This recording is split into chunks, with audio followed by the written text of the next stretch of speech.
The August 9th general election is 3 months away from us. And we have seen the camps of both Kenya Kwanza and Azimio la Umoja trying to map out areas which are battlegrounds and areas which are already secured by different candidates. One thing that remains constant is that the Central Kenya will be a key decider.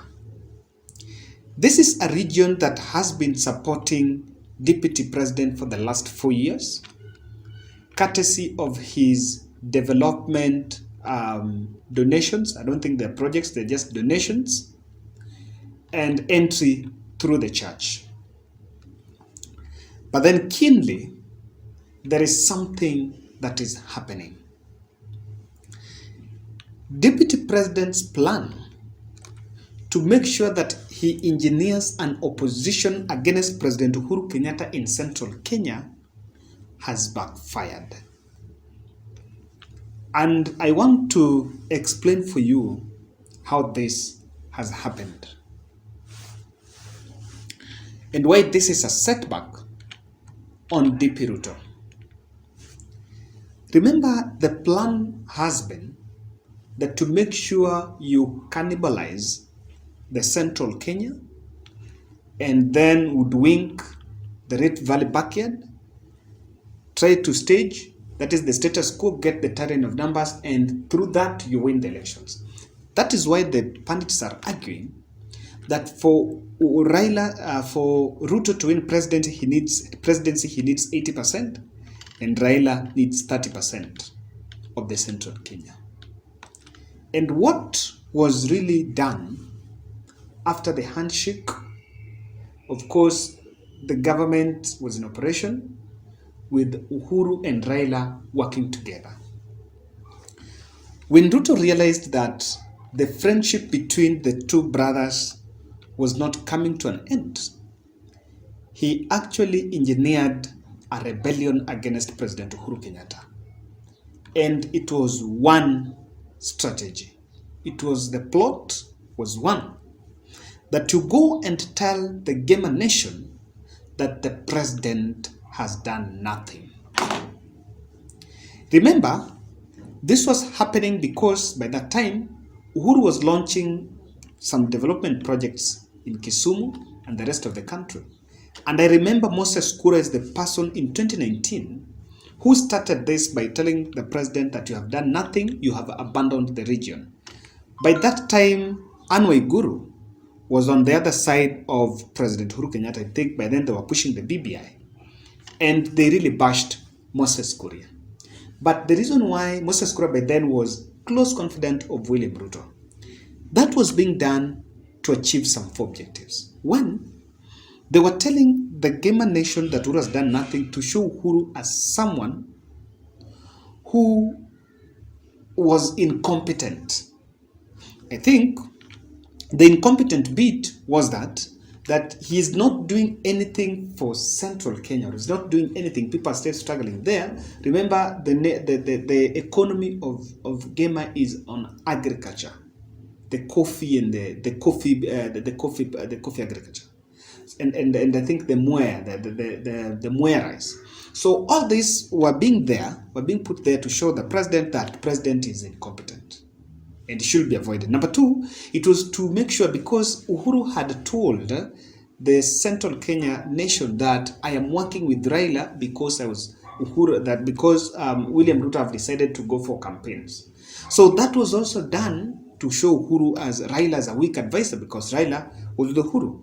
But again, most importantly, there was an outcome of that narrative of Uhuru has done nothing. It brought a bit of a perception. I want to say a perception, yeah? Yes, a perception that there is no value of a Central Kenya person being in power. Remember, Uhuru was the 3rd president from the Central Kenya after the founding father, Jomo Kenyatta, then Mwai Kibaki, then Uhuru took over. So what was done was to show that there is nothing that can be done. And remember what why Uhuru kept on saying that what I have done, even my predecessors did not achieve. William Ruto and the team wanted to portray the president, to make sure the president carries the burden of the Gamer Nation all the way from the founding fathers to him. And it was so unfortunate that this could see the light of the day because the first president was his father. So all the things that were the loose ends from the Gamer Nation were being blamed on President Uhuru Kenyatta. He was to carry the burden. But I want to tell you that even though that will be persecuted as what will be seen as an economic rebellion against the president, but the motive was not to be an economic rebellion. The motive was to achieve a political objective, to make sure that whichever direction Uhuru Kenyatta will give the Gamer Nation, they will not follow. I want to believe that William Ruto did not really know. He didn't have an idea. And even me, I didn't have an idea that Uhuru was going to support Raila. So when this was done, it was done deliberately so that Uhuru will not have a say. And the team that are already with Deputy President will actually give the Gamer Nation the direction. Now, consequently, Uhuru gave his direction to support Raila Odinga.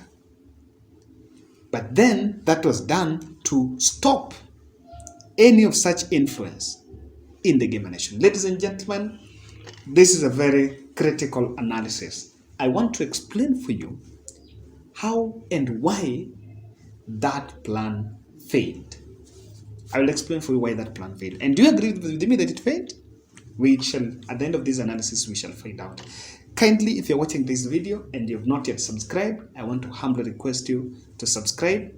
Also click the notification bell above the subscription button. When we publish a video, you will always get notification. Tell me, and I want to check, why do you think that that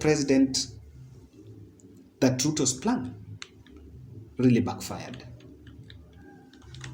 One, the president, the use of state powers by the president.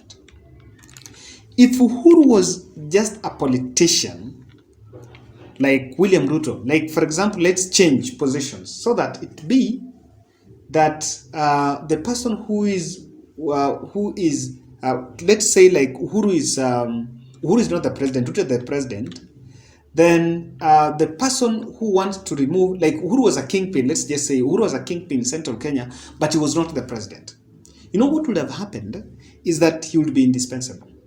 But the fact that he had state powers, all those questions, you know, when Moses Kuria complained about, when that plan was hatched about the development project, Uhuru made sure that he accelerated. There was a bit of that acceleration. Not that those projects were there, but acceleration was done. And now they will tell you about the Mau Road.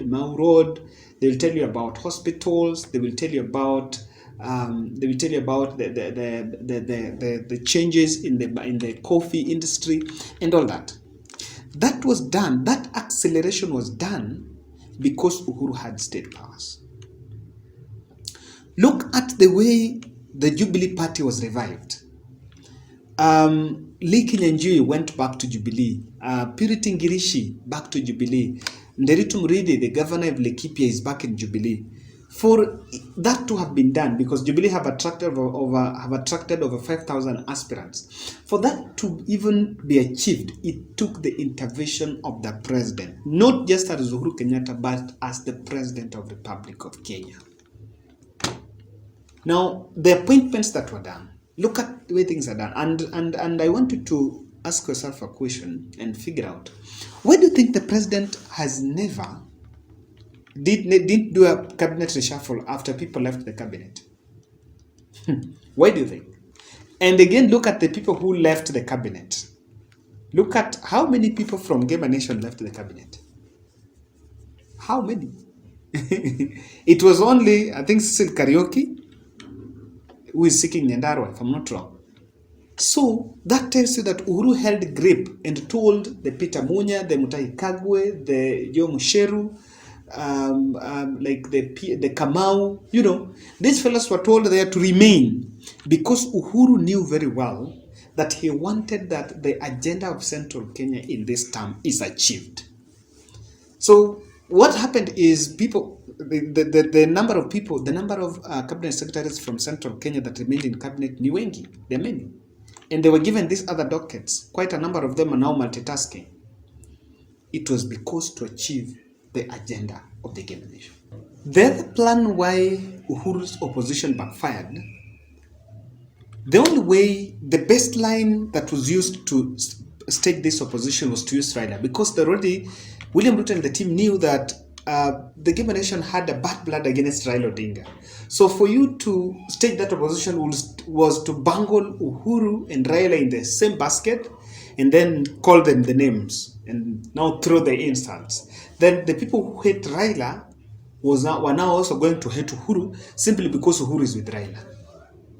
That is why there is a bit of what happened. Raila's entry in Central Kenya was very strategic, and that is one of the ways that opposition backfired, because Raila went alone.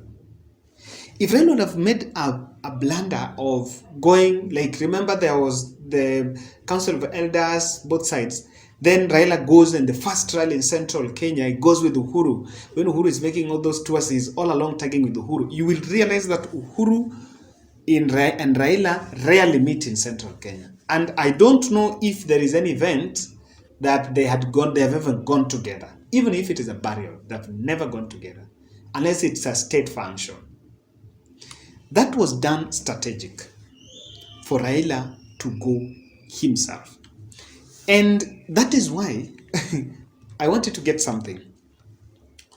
When Uhuru finally endorsed Raila in Sagana, I think that was after Sagana 3, at Sagana 3, the Kenya Kwanza team, now led by the new errant, Musalia Mudavadi, they went to tell the Gemba nation that Raila was Uhuru's puppet. Raila was Uhuru's puppet was not to demonize Raila. It was not to show that Raila is not a competent presidential candidate. It was to make sure that the people that hate Raila will hate on Uhuru in Gemba nation. I hope I have exposed it. Very interesting. That was the political motive of Raila as the puppet. And someone might ask me, why, if you think I'm wrong, tell me, why aren't they talking about Raila as a puppet again? They have toned down on that. Lastly, Uhuru blew RUTO out of Central Kenya, and that opposition backfired because of one reason. Uhuru's plan for him to be the Central Kenya kingpin even after presidency.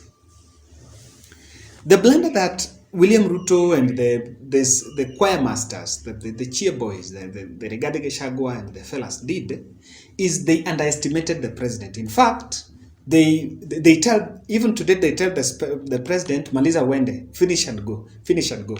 What they didn't know is the president had intentions to remain as the kingpin. Now, when Uhuru, when now they realize, and the people who started, the Central Kenya voters who had started showing some dissent towards the president, they changed that. I want to believe that changed, because they realized that, look here, he is our kingpin even after the presidency. And that is why he now decided to go and hold grip, met the Mudhamakis, met the Njambas, the Gitongas, and met all these people together. The Gitongas are the people that the business community from the Central Kenya. And then at the center of Azimio la Umoja, he's playing a very strategic role there. These were all done because the moment Uhuru was not going to show any interest in the August 9th general election, that opposition would have succeeded, and that would be the end of him. But when he showed the intent, remember when Atwoli was saying that, look here, Uhuru is so young, he's not going home. We despised Atwoli and we felt like Atwoli was just ranting. But that is the truth.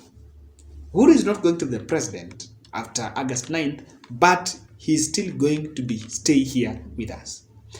That simple arithmetic by the president outwitted William Ruto in Central Kenya.